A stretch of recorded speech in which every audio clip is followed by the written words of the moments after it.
শুধুমাত্র তিলাওয়াত করা যথেষ্ট নয়। তিলাওয়াত করলে আপনি প্রত্যেক হরফে 10 টাকা পাবেন, কোনো সমস্যা নাই। কিন্তু ওই মেসেজটাকে উপলব্ধি করতে হলে আপনার অর্থটা জানতে হবে। অর্থ জানলে পরে আপনি দেখবেন আল্লাহকে আপনি চাক্ষুষ সামনে পাচ্ছেন ইনশাআল্লাহ। আপনি হতাশ হয়েছেন, হতাশা দূর করার জন্য সূরা আছে কোরআনে। বিপদে পড়েছেন, বিপদ দূর করার সূরা আছে কোরআনে। আপনার রিজিকের সমস্যা কাটানোর সূরা কোরআনে আছে। কোনো হাজতের প্রয়োজন, সূরা ইয়াসিন, হাজতের সূরা চলে আসে। অসুস্থ হয়েছেন, শেফার সূরা কোরআনে আছে। বা কাউকে জিন টোনা করা হয়েছে, বানটোনা করা হয়েছে, ওর শেফাও কোরআনে আছে। এমন কোনো বিষয় নাই যেটা আল্লাহ রাব্বুল আলামিন কোরআনের মধ্যে নাজিল করেন নাই। ব্যবসা করতে চান, কোরআন কথা বলবে, ঠিক আছে? আপনি সামাজিক বিষয়ে ডিল করতে চান, সূরা হুজুরাত কথা বলবে। আপনি ইতিহাস ভালোবাসেন, কোরআনে ইতিহাস দিয়ে ভর্তি করা আছে।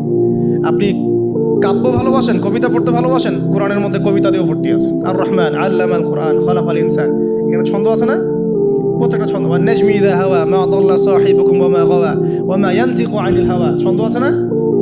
আপনি উপন্যাস ভালোবাসেন, কোরআনে অনেক উপন্যাস আছে। যা চান তাই পাবেন কোরআনে। এক কথায় আপনি আল্লাহকে পাবেন কোরআনের মধ্য দিয়ে।